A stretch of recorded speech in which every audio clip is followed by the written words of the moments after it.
네, 안녕하세요. 주식하는 전선쟁이 주공TV의 주식공무원입니다. 2019년 5월 20일 월요일 장전 투자 전략에 대해서 말씀드리도록 하겠습니다. 일단 지난주 금요일 미국 시장 살펴봐야겠죠.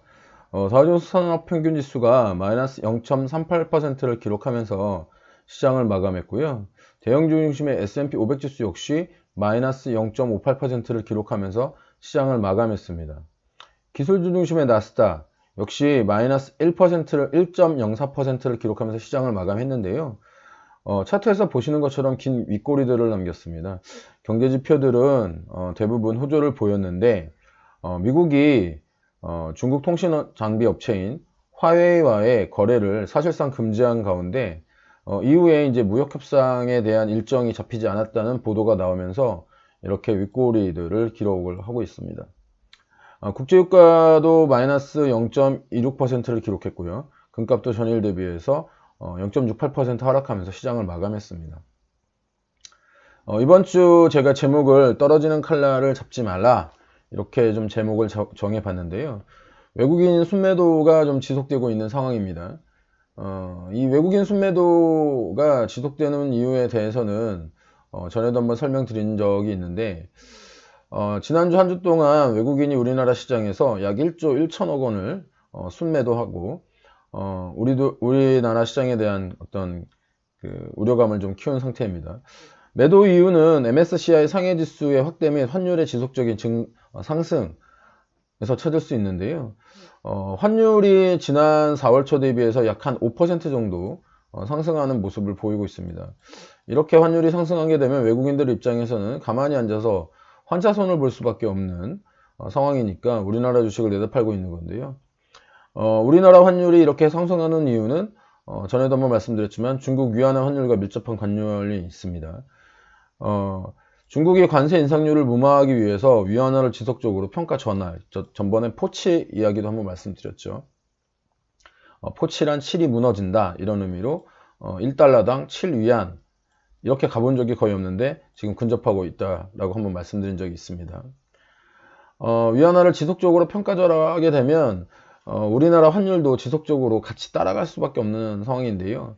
지금 현재 상황으로 보아서는 이런 상황이 조금 지속될 가능성이 좀 있습니다.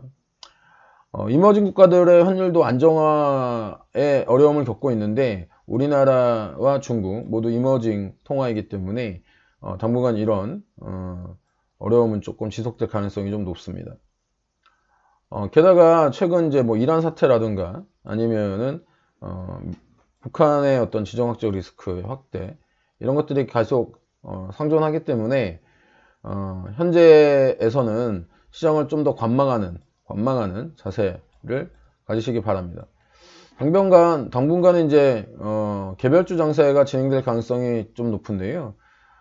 이번 주에도 저는 이제 내수주 중심에 지키는 전략을 펼칠 것을 권해드립니다.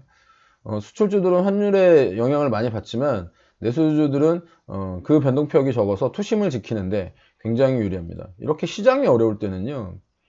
시장이 어려우면 종목들도 다 어렵습니다. 이때 여러분들이 센터링을 지키는 것이 가장 중요한데 변동성이 심한 종목을 하게 되면 투심이 악화된 상태에서 위아래로 이제 변동성이 크게 되면 더 많이 흔들립니다. 그렇기 때문에 변동성이 적은 종목을 가지고 있는 것이 투심을 지키는데 훨씬 더 유리하다고 이렇게 말씀을 드리고 있고요. 또 이제 종목들이 많이 싸지니까 이런 싸진 종목들의 가격이 많이 내려간 종목들에 대해서 많이 물어보십니다. 대표적인 종목이 이제 한국전력이라는 종목인데요. 한국전력에 대해서 많은 분들이 이제 한번 물어보세요. 이 종목 지금 많이 떨어졌는데 어떠냐? 사실은 저는 한국전력에 대해서 여러 번 같은 의견을 드린 적이 있습니다. 뭐였냐면 한국전력이 지금 일봉 차트인데요. 한국전력이 굉장히 많이 이렇게 하락하는 모습을 지금 보이고 있습니다.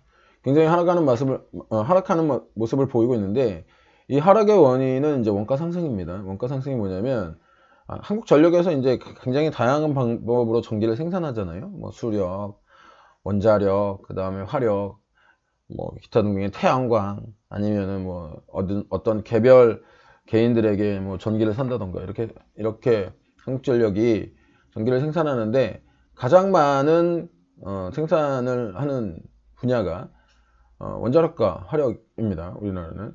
근데 지금 원자력을 많이 줄이면서 화력에 의존을 많이 하고 있는데, 이 화력은 이제 LPG 등을 이제 때우면서 발전을 하는데, 원가가 굉장히 많이 상승하고 있습니다. 실제로 이제 차트도 하락 추세이고요.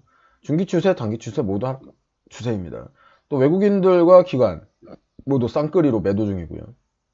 이런 한국전력이 이제 우량주라고 많이 떨어졌다고 매수를 해놓으시는 생각을 가지시는 분들이 계실 텐데, 사실은 이거는 좀 다시 한번 생각해 보시기 바랍니다. 제가 오늘 제목에서도 말씀드렸지만 떨어지는 칼날은 접는 게 아닙니다. 그러면 관심 있게 볼 만한 섹터 어떤 건지 좀 궁금하시죠? 5G 장비 관련주들이 지난 한 20일 동안, 일주일 동안 굉장히 많은 상승을 보였는데, 개별주 중심의 종목 장세로 흐리기 때문에 역시 이제 5G가 강세를 보일 가능성이 상당히 있습니다. 남북 경협주들에 관심을 가지시는 분들도 계실 텐데, 남북 경협주는 사실은 숫자로 확인되는 부분이 아니기 때문에 남북 경협주는 좀 권해드리지 않고요. 5G 이제 관련주 중에서 통신장비주들이 장비주들이 많이 오른 상태에서 추가적 상승이 좀 제한적으로 나올 가능성이 높습니다. 고점 매수 우려도 있고요. 5G 장비주보다는 실제 5G 관련 통신주들을 관심 있게 보시는 것을 권해드리고요. 고속도로로 비유하자면 일단 처음에는 고속도로를 이렇게 까는데 돈이 많이 들지 않습니까? 하지만 고속도로를 다 깐 이후에는 여기에 이제 저희가 톨게이트 설치하고 설치한 다음에 이제 여기서 이제 돈 받기 시작하죠. 즉 이제 통신주들이 좀 유리한 그런 상황이 오지 않을까라는 그런 예상이고요. 이번 주에는 FMC의 5월 의사록 공개가 있습니다. 22일 날 있고요. 최근 연준 위원들이 각종 용서를 통해서 미국 경기에 대한 엄청난 자신감을 드러내고 있습니다. 그렇기 때문에 미중 무역 전쟁에도 이렇게 사실 뭐 자신감 있게 대처를 하는 거겠죠. 이번 의사록에서도 완만한 어떤 정책 기조가 다시 한번 확인될 가능성이 좀 높고요. 이렇게 완만하게 정책 기조가 확인된다면 새로운 이슈로서 증시에 어떤 좋은 영향을 불어넣을 가능성도 존재합니다. 이번 주 우리나라 증시는 좀 시간이 필요하고요. 급하게 손실을 회복하려는 마음에 매수 매도 버튼을 여러 번 누르시면 누르실수록 손해를 보실 가능성이 크습니다. 역사적으로나 통계적으로 볼 때 항상 새로운 이슈가 나타나서 새로운 이슈를 덮었습니다. 영어로는 This time is not different. 이번에도 새로울 게 없다, 이런 뜻입니다. 오늘은 이번 주 22일 수요일에 있을 FOMC 일정과 한국전력이 현재 매수하면 왜 안 좋은지에 대해서, 그리고 5G 통신주들에 대한 관심 이유에 대해서 말씀드렸습니다.